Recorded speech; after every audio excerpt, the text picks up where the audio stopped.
মাংস খেতে যে আর ভালো লাগে না, তাই কদিন ধরেই আমার রান্না শেখার বই মানে ইউটিউবে দেখছিলাম মাংস নাকি ভেজে রান্না করলে খুব ভালো স্বাদ হয়, তো আমিও তাই করলাম।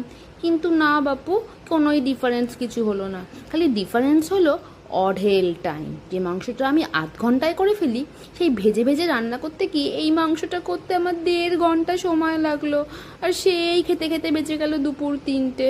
উফ, তবুও মাংসের কোনো টেস্ট আমি বুঝতে পারলাম না। মাংসকে মনে হচ্ছে এইবার ডিভোর্সই দিয়ে দিতে হবে। আমি আর চিকেন খাবো না বাপু। সেই দুঃখে কি আর করব, কোনো রকমে একটু খেয়ে নিয়ে স্যালাড দিয়ে তারপর ভাবলাম হ্যাঁ এবার মাংস ছেড়ে দেবো, আর মাংস খাবো না। আমি শুধু নিরামিষাশী হয়ে যাব, ভেজ খাবার খাবো। হ্যাঁ হ্যাঁ, ঠিকই করে নিয়েছি। তো সেই জন্য ঘুমিয়ে দিলাম, ঘুমিয়ে ঘুমিয়ে ভাবলাম এবার থেকে শুধু পনির।